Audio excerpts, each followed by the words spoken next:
الحمد للہ وحدہ والصلاة والسلام علی سید الرسل وخاتم الانبیاء محمد وعلی آلہ واصحابہ وبارک وسلم تسلیما کثیرا کثیرا. اعوذ باللہ من الشیطان الرجیم. بسم اللہ الرحمن الرحیم.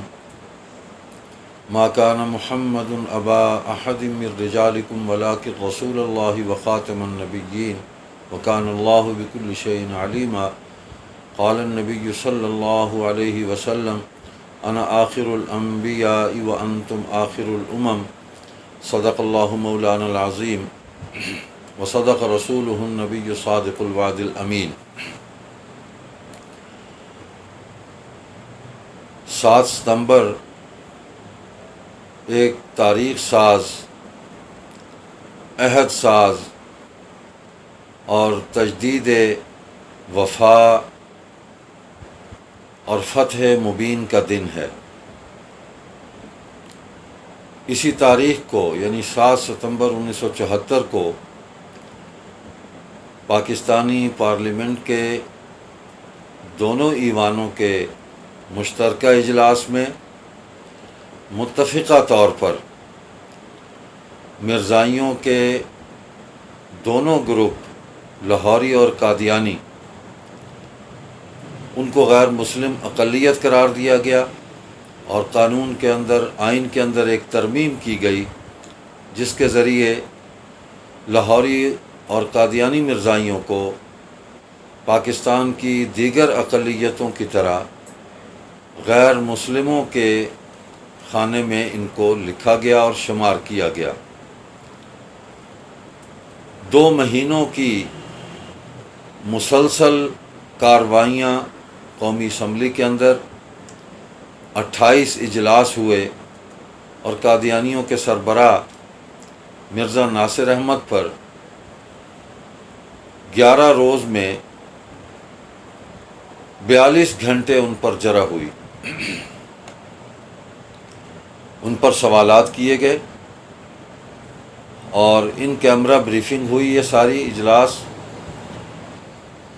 انہوں نے پارلیمنٹ کی طرف سے ہونے والے سوالات کے جوابات دیے، لیکن ان کو مطمئن نہ کر سکے. انہیں تسلیم کرنا پڑا کہ ان کی جماعت کے بانی مرزا قادیانی نے پوری امت مسلمہ کو کافر کہا ہے جو ان کو نبی نہیں مانتے. پوری امت مسلمہ کا یہ اجماعی اور متفقہ عقیدہ ہے کہ حضور خاتم النبیین سیدنا و مولانا رؤوف الرحیم محمد کریم صلی اللہ علیہ وسلم اللہ تعالیٰ کے آخری نبی اور آخری رسول ہیں. آپ کے بعد اب کوئی بھی نبی پیدا ہی نہیں ہوگا، آنے کا تو سوال ہی نہیں ہے، پیدا ہی نہیں ہوگا. اللہ تعالیٰ نے نبوت و رسالت کے تمام درجات آپ کی ذات پر مکمل فرما دیے اور دین کو مکمل فرما کر بنی نوع انسان کے لیے قیامت تک حضور صلی اللہ علیہ وسلم کی ختم نبوت کی تعلیم اور اسوہ اور اسی کی روشنی میں اپنی زندگی کو گزارنے والوں کے ساتھ آخرت میں جنت کا وعدہ کیا اور آخرت میں کامیابی اور نجات کی ضمانت دی ہے. یہ فیصلہ اچانک نہیں ہوا، اس کے پیچھے ایک طویل جد و جہد ہے، 90 سالہ جد و جہد ہے مسلمانوں کی. مرزا قادیانی کے عہد میں سب سے پہلے علماء لدھیانہ، خصوصاً حضرت مولانا محمد لدھیانوی، مولانا عبدالعزیز لدھیانوی، انہوں نے اس کے کفر کو تشت بام کیا اور اس پر کفر کا فتویٰ دیا. اور اسی طرح مولانا ثناء اللہ امرتسری نے اس کے کفر اور ارتداد کا مقابلہ کیا، علمی طور پر بھی اور تقریری میدان کے اندر بھی، مناظرہ کے میدان کے اندر بھی، اور اللہ تعالیٰ نے ہر میدان میں ان کو سرخرو کیا. 1930 میں محدث کبیر علامہ محمد انور شاہ کاشمیری رحمۃ اللہ علیہ نے بر عظیم کے بہت بڑے عالم دین مولانا سید عطاء اللہ شاہ بخاری رحمۃ اللہ علیہ کو انجمن خدام الدین لاہور کے سالانہ اجلاس میں امیر شریعت مقرر کیا اور قادیانی کفر و ارتداد کا راستہ روکنے کے لیے یہ محاذ ان کے سپرد کیا، اور ان کی قیادت میں 500 علماء نے بیعت کر کے یہ عہد کیا کہ ہم عقیدہ ختم نبوت کے تحفظ کے لیے اپنی تمام صلاحیتوں اور اپنے سرمایہ کو وقف کر دیں گے، اور حضور صلی اللہ علیہ وسلم کے منصب ختم نبوت کا ہر قیمت پر تحفظ کریں گے۔ اسی سال امیر شریعت سید عطاء اللہ شاہ بخاری نے مجلس احرار اسلام کے نام سے ایک جماعت کو قائم کیا، اور پھر اسی جماعت کی قیادت میں تحریک کشمیر میں شمولیت اختیار کر کے قادیانیوں کی کشمیر کے خلاف سازش کو ناکام کیا، اور 1934 میں قادیان میں داخل ہو کر اکتوبر 1934 میں عظیم الشان احرار تبلیغ کانفرنس منعقد کی، اور اس موقع پر ان کے پیغام حق سے متاثر ہو کر 16 قادیانیوں نے اسلام قبول کیا۔ مولانا عبدالکریم مباہلہ قادیانیت چھوڑ کر مجلس احرار میں آئے، مسلمان ہوئے۔ مولانا لال حسین اختر قادیانیت کو چھوڑ کر مسلمان ہوئے، مجلس احرار میں آئے۔ مولانا عنایت اللہ چشتی مستقل قادیان کے اندر مجلس احرار کے شعبہ تبلیغ میں پہلے مبلغ مقرر ہوئے۔ پھر مولانا محمد حیات تشریف لے گئے، ماسٹر تاج الدین انصاری تشریف لے گئے۔ مجلس احرار نے قادیان کے اندر اپنی پرامن تبلیغی جد و جہد کو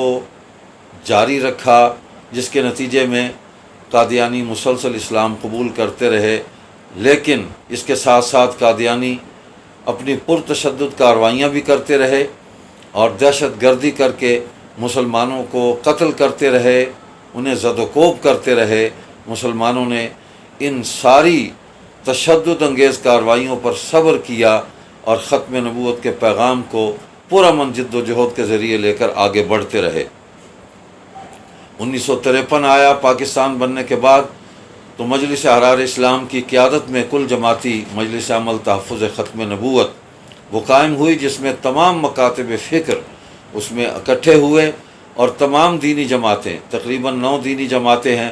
جو اس میں شامل ہوئیں، اور مجلس عمل نے راست اقدام کا اعلان کیا، حکومت سے مطالبہ کیا۔ سر ظفر اللہ وزیر خارجہ قادیانی، جو پاکستان کے مفادات کو نقصان پہنچا رہا تھا، پاکستان کے بیرون ملک سفارت خانوں کو قادیانیت کی تبلیغ کے اڈے بنا دیا تھا، اس کی برطرفی کا مطالبہ کیا، کلیدی عہدوں سے قادیانیوں کو ہٹانے کا مطالبہ کیا، لیکن خواجہ ناظم الدین جو اس وقت وزیر اعظم تھے، انہوں نے تشدد کا راستہ اختیار کیا۔ مطالبات ماننے کی بجائے انہوں نے مسلمانوں پر گولیاں چلوائیں، 10,000 مسلمانوں نے اپنے خون کا نذرانہ پیش کیا۔ بظاہر تحریک کو کچل دیا گیا تشدد سے، لیکن شہدائے ختم نبوت نے اپنی لازوال قربانی سے اس بات کو ثابت کر دیا کہ پیغام ختم نبوت، منصب ختم نبوت، اس پر کوئی مفاہمت نہیں ہو سکتی، کوئی سمجھوتا نہیں ہو سکتا۔ ہم جان دے دیں گے، لیکن حضور علیہ الصلوۃ والسلام کے اس منصب کی ہم جد و جہد جاری رکھیں گے، اس کے تحفظ کی، اور اس پر آنچ نہیں آنے دیں گے۔ الحمدللہ یہ تحریک بظاہر تو دب گئی، لیکن پیغام چلتا رہا، اور پھر 1974 میں قادیانیوں نے حسب سابق ربوہ ریلوے اسٹیشن جو اب چناب نگر ہے، نشتر میڈیکل کالج کے طلباء پر تشدد کیا، زد و کوب کیا ان کو۔ اس کے نتیجے میں ملک میں تحریک چلی، پھر کل جماعتی مجلس عمل تحفظ ختم نبوت بنی، اور اس کی میزبانی مجلس تحفظ ختم نبوت نے کی، جس کے امیر محدث کبیر مولانا سید محمد یوسف بنوری رحمۃ اللہ علیہ بنے، جو حضرت انور شاہ کاشمیری رحمۃ اللہ علیہ کے مایہ ناز اور قابل فخر شاگرد تھے۔ انہوں نے قیادت کا حق ادا کیا۔ علماء کی ایک جماعت پارلیمنٹ کے اندر مولانا مفتی محمود، مولانا شاہ احمد نورانی، مولانا عبدالحق، مولانا ظفر احمد انصاری، مولانا غلام غوث ہزاروی، پروفیسر عبدالغفور، ان حضرات کی قیادت میں مولانا عبدالمصطفیٰ الازہری، شاہ فرید الحق، وہ وہاں پر ایک قانونی جد و جہد کر رہے تھے، اور عوامی میدان کے اندر حضرت مولانا محمد یوسف بنوری کی قیادت میں مولانا سید ابوذر بخاری جانشین امیر شریعت اور نوابزادہ نصر اللہ خان، میاں طفیل محمد، مولانا عبدالقادر روپڑی، علامہ احسان اللہ ظہیر، یہ حضرات اور دیگر بہت سارے علماء، تفصیل میں جائیں تو بہت زیادہ یہ وسیع ہو جائے گا مضمون، تو سب نے مل کر ایک جد و جہد کی، اور جس کے نتیجے میں وزیر اعظم اس وقت کے جناب ذوالفقار علی بھٹو مرحوم نے قومی اسمبلی کے اندر اس مسئلے کو اٹھایا، ایک کمیٹی بنی، اس میں بحث ہوئی اور طویل بحث ہوئی، اور اس قومی اسمبلی کے اجلاس کے اندر قادیانی سربراہ مرزا ناصر شریک ہوئے، ان پر جرح ہوئی، انہوں نے جوابات دیے، مطمئن نہ کر سکے، بالآخر 7 ستمبر 1974 کو قومی اسمبلی میں دونوں پارلیمان کے ایوانوں نے متفقہ طور پر قادیانیوں کے دونوں گروپس، لاہوری اور قادیانی گروپس کو غیر مسلم اقلیت قرار دے دیا گیا۔ آج قادیانی پوری دنیا کے اندر اور بیرون ملک لابنگ کر کے عالمی استعمار کو ساتھ ملا کے اس قانون کو ختم کروانا چاہتے ہیں، پارلیمنٹ کے اس فیصلے کو تہوبالا کرنا چاہتے ہیں، آئین کو ختم کرنا چاہتے ہیں، اس کے دعوے کر رہے ہیں، پاکستان کے خلاف سازشیں کر رہے ہیں، پاکستان پر دباؤ ڈلوا رہے ہیں۔ تو ان سازشوں کا مقابلہ تبھی ہم کر سکتے ہیں جب ہم اپنے ملک کے آئین پر پوری دیانتداری کے ساتھ اور پوری قوت کے ساتھ اس پر عمل کریں اور موجودہ حکمران اس پر عمل کرائیں۔ آج کے پاکستان کے خلاف بھی آج کے ماحول میں قادیانی سازشیں کر رہے ہیں، اور برطانوی پارلیمنٹ کے اندر بھی پاکستان کے خلاف حالیہ دنوں میں ایک رپورٹ پیش کی انہوں نے، اور جس میں پاکستان کے اندر پرتشدد تمام کارروائیوں کے ذمہ دار جو ہے وہ پاکستانی ریاست کو قرار دیا گیا ہے کہ ریاست کی سرپرستی میں یہ ملک کے اندر سب کچھ ہو رہا ہے۔ تو حکومت پاکستان کو اس طرف توجہ کرنی چاہیے۔ علامہ اقبال مصور پاکستان نے تو 100 سال پہلے کہا تھا کہ قادیانی اسلام اور وطن دونوں کے غدار ہیں، تو آج انہوں نے ثابت کر دیا اپنے عمل سے کہ وہ پاکستان کے خلاف جو سازشیں کر رہے ہیں وہ پاکستان سے غداری کا مظاہرہ کر رہے ہیں۔ تو ہم قادیانیوں سے بھی کہتے ہیں کہ ہم ذاتی طور پر تمہارے دشمن نہیں ہیں، ہم جو عقیدہ تم نے لوگوں کے سامنے پیش کیا کہ مرزا قادیانی کی اس کی فکر کے مطابق پوری دنیا کے مسلمانوں کو، امت مسلمہ کو کافر قرار دیا ہے آپ امت کے دائرے سے خود باہر نکلے، ہم تمہیں دعوت دیتے ہیں محبت سے، امن سے، کہ اسلام کے اس نورانی اور روشن دائرے کے اندر واپس تشریف لے آئیں اور ہمارے بھائی بن کر اس ملک اور قوم کی بہترین خدمت کریں اور آخرت کے اندر حضور صلی اللہ علیہ وسلم کی شفاعت کے مستحق بنیں۔ تو اس وقت ضرورت ہے جن امور کی کہ عوام کو قادیانی عقائد سے باخبر کیا جائے، اور یہ جد و جہد جاری رہے گی۔ جتنی مرضی سازشیں یہ کر لیں، اس جد و جہد کو دنیا کی کوئی طاقت نہیں روک سکتی۔ ہمارا ایمان ہے، ہمارا عقیدہ ہے۔ اور دوسری بات کہ قادیانیوں کو اور دیگر غیر مسلموں کو اسلام کا پرامن جو پیغام ہے، جو اس کی دعوت ہے، اس کو عام کرنا، اس کی دعوت دینا اور ان کو اسلام کی روشنی میں لانا، اس کام کو ہم پوری قوت کے ساتھ، اپنے شعوری کوششوں کے ساتھ اس کام کو ہم جاری رکھیں گے۔ مجلس احرار اسلام تحریک ختم نبوت کی بانی جماعت ہے۔ انشاءاللہ 7 ستمبر کو پورے ملک کے اندر حسب سابق مجلس احرار اسلام کے تمام مراکز اور دفاتر اور مساجد کے اندر، مدارس کے اندر 7 ستمبر کو اجتماعات ہوں گے، اور پاکستان کی اس وقت کی پارلیمنٹ کو ہم خراج تحسین پیش کریں گے، اپنی ساری قیادت کو خراج تحسین پیش کریں گے۔ شہدائے ختم نبوت جتنے بھی جس دور میں جنہوں نے اپنی جان کی قربانی دی، 1934 میں، 1953 میں اور 1974 میں اور اس کے بعد 84 میں، اور اب تک جو مسلمان عقیدہ ختم نبوت کے تحفظ کے لیے قربانیاں دیتے آ رہے ہیں، ہم ان کو خراج تحسین پیش کریں گے، اور خصوصاً اس وقت کے وزیر اعظم جناب ذوالفقار علی بھٹو مرحوم خراج تحسین کے مستحق ہیں، کہ جنہوں نے ذاتی طور پر اپنے عقیدے کا اظہار کیا،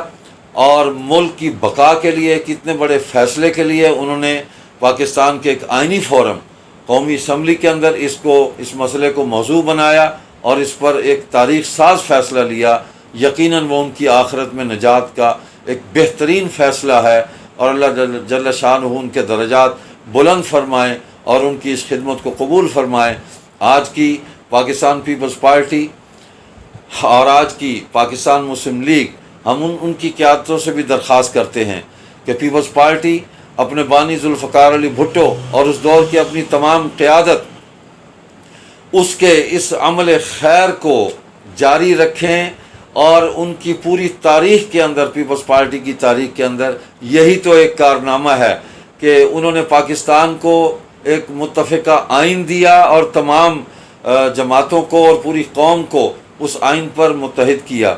اور اسی آئین کے اندر قادیانیوں کو غیر مسلم اقلیت قرار دیا۔ وہ اس آئینی فیصلے کی حفاظت کریں، اور پاکستان مسلم لیگ کے جتنے بھی گروپس ہیں، ہم ان کی خدمت میں بھی درخواست کرتے ہیں کہ آپ کی قیادت بھی اس وقت وہاں موجود تھی، چودھری ظہور الہی مرحوم وہ موجود تھے، اور انہوں نے عقیدہ ختم نبوت کے تحفظ کے لیے بھرپور کردار ادا کیا تھا، اور اس فیصلے کو کرانے کے لیے پارلیمنٹ کے اندر انہوں نے ایک آئینی اور قانونی جد و جہد کی تھی۔ آپ ان فیصلوں کی پاسداری کریں اور ان کی حفاظت کریں۔ آئین پر عمل داری جو ہے وہ آپ کا فریضہ ہے، قومی، ملی اور آئینی اور دینی طور پر بھی ہم سب کا یہ فریضہ ہے کہ ہم اس آئینی فیصلے کو اس کی پاسداری کریں، اور اس کے تحت جتنے بھی قوانین بنے ہیں ان پر عمل درآمد کی پرامن جد و جہد جاری رکھیں۔ انشاءاللہ 7 ستمبر کو پورے ملک میں ختم نبوت کے علم لہرائیں گے، اور اس پیغام کو گھر گھر، گلی گلی مجلس احرار اسلام اور دیگر تمام جماعتیں اپنے اپنے فورم سے پوری قوت اور طاقت کے ساتھ اس کو پہنچائیں گے۔ والسلام علیکم ورحمۃ اللہ وبرکاتہ۔